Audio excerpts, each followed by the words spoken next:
All right, thank you for the introduction. I'd like to say thank you for the opportunity here. Very lucky to be here.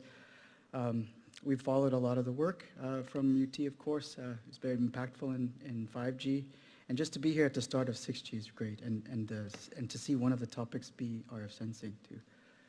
I did make a slight change to the title. I want to emphasize two things, actually, when I look back. And one is that we feel machine learning for RF sensing is a very unique and potentially a great solution for a lot of the things people are thinking about, especially as making RF sensing as a service. And then on the other side, moving to self-supervision or unsupervised learning, we feel maybe it's not really done as much in wireless as it could be, and we're hoping that, as you see what we're doing in RF sensing, you have an idea of like what we could probably do in other areas of wireless. And it's really been a huge impact for other areas like natural language processing and computer vision. So we want to kind of ride that innovation. I will take a few minutes just to talk about AI research at Qualcomm. Maybe this, from some of the offline discussions, it may not be as widely known, but we have a core focus of bringing it to scale. And what does that mean for us? We focus on efficient power in computation, bringing the learning to the edge, actually doing some kind of model adaptation, training at the test time with on-device learning. And then generally the whole process of learning, can we make it efficient? Because making the hardware is one step, but if you're taking twice as many epochs to train, you've kind of lost that. So it's important to look at these things, build a platform, and then look to scale it across the different verticals. We start with mobile in many cases, but naturally, once you have this, you can go to other segments.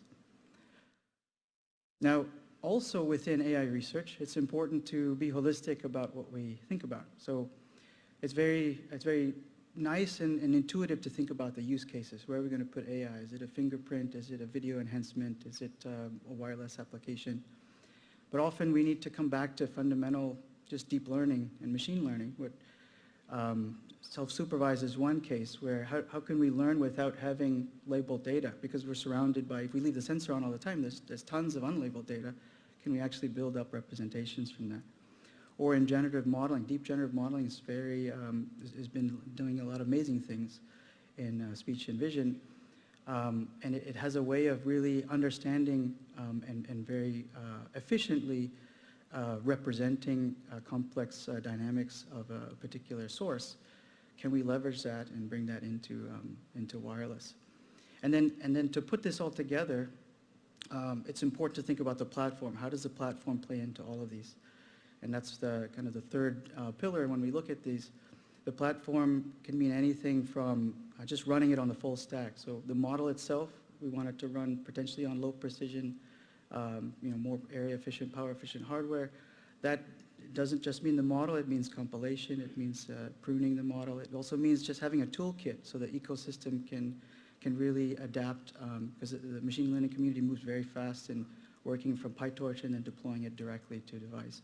So we not want to be able to enable a lot of these research enhancements all the way to wherever we're scaling it to. Just as an example of the holistic research that we've done at our team, I'll just flash this, and I'll talk about maybe two of these. We like to contribute academically to the community. So you'll see on a lot of these, there's certain topics, and then on the left is kind of a paper or a concept or a series of papers that we're focused on, contributing and helping to lead where innovation needs to be. And then on the right in each area is how did we build it out full stack? So in a lot of cases, there's a Qualcomm culture is it doesn't work unless you test it, so we want to make sure that you go ahead and we can actually realize these on device. There are going to be a lot of different corner cases that come up in contention when we actually deploy these. And so like looking at, say, model efficiency in the top left, this is an important one where a lot of models are trained in floating point. You want to deploy them. The algorithmic research for modifying these models is actually non-trivial, and there's a lot of brilliant and clever ideas that come to play. And then they also, it's not enough to publish a paper. It's a great idea, you see the paper, but then that's not an easy toolkit for someone using PyTorch to go and pick up. So, so then the team also looks to see how do you best open source it? What's the right way to open source it such that it is like a one-line package install into your PyTorch workflow so that you can go and do that. So these are like the kinds of things that we think about. Another example is on the bottom right is video coding. So I believe some of you in the audience may actually be aware of some of this more directly, but end-to-end video coding, there's a relation to generative modeling, and deep learning community has been pretty active in building these out. And there's like, in just a matter of years, they're closing in on H.265 and then starting to catch AV1 and H.266 on some metrics, but generally just the rate at which data-driven design has been enabled is pretty astounding. And but then can you actually put that on a mobile device? So this is where the team comes in and they say, okay, let's use some of our tools, let's think about our model efficiency and other things that you need to do to actually build the whole end-to-end decoder and encoder, and at least can we put the decoder on the device? And that's something that the team has been able to accomplish late last year. There's still a lot of work to go in a lot of these, but just the fact that we want to look at things in a full stack perspective so we can be able to address and bring a lot of the research, find different avenues where the research that great universities like UT can do can be realized. AI is already here to some degree in wireless. For those of you who follow MWC, you may have seen that we had a modem announcement where there's actually a dedicated AI engine in there to be able to do more machine learning type of enhancements to algorithms like beam management. And then on the right, you have probably also seen at MWC the research team, much like the AI previous slide, it's all about full stack too. And even there it's more important to understand over the air what it's going to look like, not just within constraints, but even over the air. And they have done some AI-based channel state feedback and some other beam management and other air interface algorithms in certain OTA environments. So this is like really cool that you've been able to bring this out and start to test things and collect data and refine these. But there's still a lot of work ahead, and I think this is a great point at which the UT Center is also building up 6G. So wireless and ML, forgive the slide coloring might be a little difficult, but there are some nice complements that we try to unlock when we look at these, because there is a nice robustness and interpretability and intuition behind wireless design. At the same time, deep learning has a lot of just the way that the networks may learn representations can speed up what a heuristic design might be able to accomplish. So trying to find the balance and then using these to address different use cases is kind of a core focus that, as Qualcomm research across AI and wireless is it's an important point for us. And then, I'm going to talk about RF sensing, but I don't want to leave anyone out. So there are many topics that are very important, very interesting, and I want to just acknowledge that. And even the four topics at the university are excellent choices, and we're glad to see that sensing was on it. The reason for today that I brought up sensing, though, is that we do see, as I said earlier, machine learning has a unique perspective for sensing, as well as in the paradigm of when we look at, say, what's going on in computer vision, computer graphics, there's this nice circular relationship between vision and... Oh, okay, sure. Oh, sorry. Okay, I understand now. Sorry, guys. All right, so then within computer vision, there's this duality between graphics and vision, and there's actually the same duality in communication that we'd like to look at and unlock further. Sensing is one side of it, and if you think about channel generation, channel simulation, neural rendering, that's the opposite side of it. And can we co-design these things together so that there's new services toward RF sensing, there's better planning. I think you've seen these already earlier from Samsung. And generally, can we move to a more predictive environment rather than a statistical one? So these are the, the hopes and the visions behind these, and that's why we're focused on it for today. All right, so for the rest of this, I'll kind of do a few examples of what we've been doing in RF sensing and learning with less supervision. So let me start off with Willis's RF Slam. I want to acknowledge that we actually have a team of brilliant people doing this, so I'm kind of presenting the work of many. And it's a lot of clever ideas that, there's a lot of ideas that are being generated, and so you'll see pieces of things that we haven't quite put together, but it's really interesting. In this particular problem, what we want to do is there's a transmitter, and then there are several receivers, and we would just want to locate where the transmitter is. So it's a fairly straightforward problem. It's easy to understand. A lot of these well-known solutions dating back to satellite navigation. So trilateration is the first approach, the classical approach, and then RF fingerprinting has been a popular approach where if you just have a very dense labeled set of data, you can go and try to cluster that or do some other ways of fingerprinting. So what's interesting about this is, do you really need to label all that data? So if we were to, one point is that there's a lot of reflection. So do you really need that many anchors? Like if you happen to know where all the reflectors are, maybe you only need one anchor. And so if we actually manage to do this, one proof point is, can we position with only one anchor listening to the user? The other interesting idea is that there's a lot of unlabeled data. If you happen to know the propagation, you know that physics works like there's a reflector and there's a mirror image, and so if you have a mirror image, you can kind of trace out how far is it to the mirror image source, and from there you can triangulate. So there you might think, I wonder if we happen to infuse that somehow in the training process, do we need to actually label all this data? Maybe it'll learn what the environment looks like.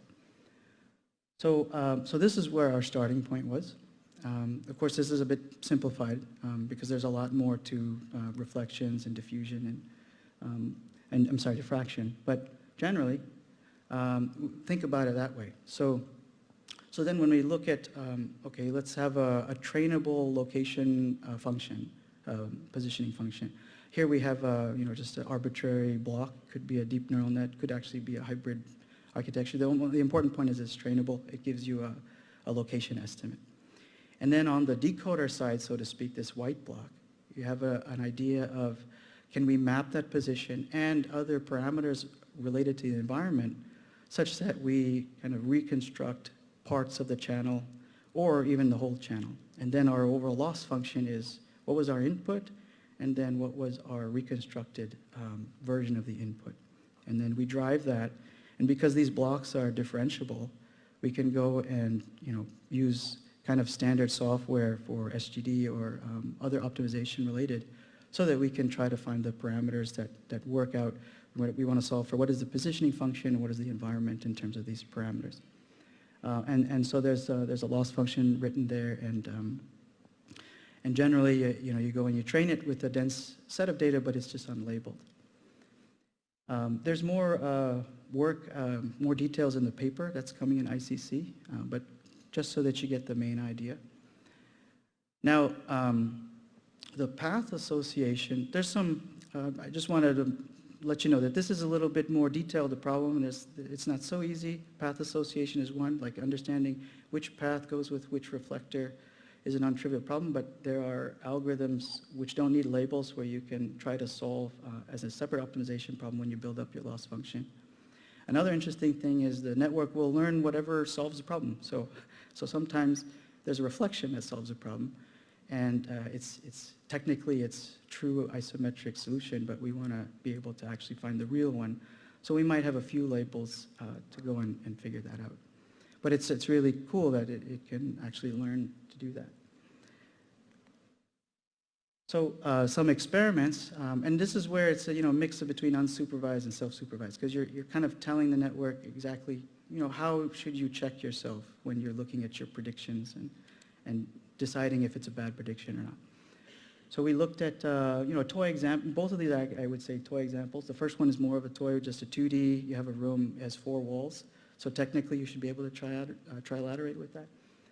And then the second one is the same thing, but it's in 3D. And the idea is that if we have a dense sampling, are we able to learn where those virtual anchors are that are corresponding to the wall reflectors?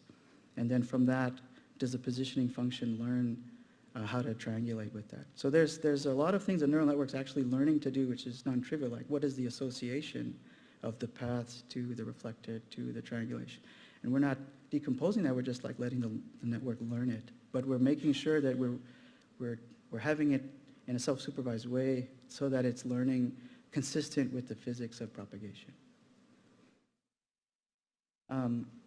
So just in conclusion, this is one way that you can come in, think about it as a deep learning problem, but just try to incorporate some of the physics behind it in the training process, not in the architecture. Okay, so then the next thing that I'm just checking on time. So 5 minutes, right? Yeah. So the next one, I won't need much more time, but the team, this is interesting and say, okay, let's do passive positioning. So the thing you're trying to track doesn't move, doesn't have a transmitter, and then you want to track it, and then you still want to not use any labeled data. So it's quite an interesting challenge. The team did some amazing things here. It's for Wi-Fi, but not necessarily restricted to that, of course. And there are two papers this is based upon, one at Qualcomm and one at NeurIPS. And you'll see that just in machine learning, there's a lot of just creative ideas on how to solve the problem. So here, in this particular problem, someone's walking through two APs talking to each other, or 3 or 4, and that interference that they cause has a signature in it, and you can try to see what you can learn from that. I know people try to see if you're breathing or see if you've fallen, or here we're trying to locate where you are in a room. And we had a demo of this last year at MWC. Basically, we had an office set up, but we had also some apartment setups. And the idea is that you want to be able to deploy this, and then at least it makes it a little easier. You can just walk around your system during a training setup, and you don't have to label anything as long as you walk around everywhere and you give it a few weak labels. Some examples, like that office setup on the left, we walk around, make sure we give a dense amount of sample, and then we also experimented with, you tell it what room you're in, coarsely, and then you give some kind of room dimensions. And then some of the pictures are showing generally, I'll actually have better ground truth versus test time inference, but these are the kind of paths that we're trying to predict. So here's where like the machine learning kind of deep learning folks come in. They think about the problem, and the first thing is, okay, you give me CSI, I'll just run it through a neural network. Okay. Now the trick is how you're going to train it. So there's been some work in triplet loss in wireless, where as you go through a trajectory, having losses weighted by something in future and something in the past help the latent to be trained such that there is some kind of geometric consistent spacing in the latent space. So that's one way to help reinforce that the latent should be spaced reasonably well when it comes out of the convolutional net. Another thing that they do is look at clustering. That's the very natural way of doing unsupervised learning. One drawback of the trajectory on the triplet is if you go in a circle, you'll have 2 points that are very close in time, very close in space, but they're very far in time. So the triplet might not train properly for that. So as a mix of doing very different hierarchies across clusters, and then once you have these clusters, and there's some, a lot of just deep learning tricks, is a lot of experimentation, and the team played around with it, and they put it together and tried to get it so that, again, the latent is interpretable, more so in a geometric sense. And then finally, to make this even better, if you go and you told it, okay, this corresponds to this room, this corresponds to that room, these boundaries help to further rescale, essentially learning to rescale the latents such that now is completely interpretable into the. And so, so as an example, on the left is what was predicted, and on the right is the ground truth. Again, this is a system that's very weakly supervised. So you didn't tell anything about the CSI other than you collected a lot of it, and you said, what room are you going to be in, and what does the room look like? And from there, there was a lot of different test cases and so forth that they tried to play around with just to see that the process was repeatable. And in this case, we're not really generalizing. It's more like we have a process that we want to be able to apply in different cases. But it was robust in that sense. For time, I won't go into the 3D, but, and again, this was something that we demoed last year. And what's really interesting is once you have this big data set and a lot of people just churning at the problem, another solution comes up.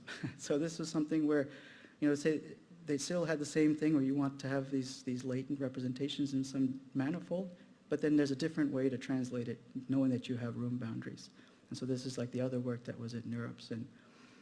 And on that note, just concluding on this sense of RF sensing and unsupervised learning. So there's this idea that the way that we train it, we can take into account like things related to manifolds, things related to side information on where you're collecting data, and then putting that into the system the right way has some nice things, implications for deployment of these things later. The easier that we make pervasive RF sensing and sensing as a service deployable, the better it's going to be for trying to do more of the technology behind it, the standardization behind it.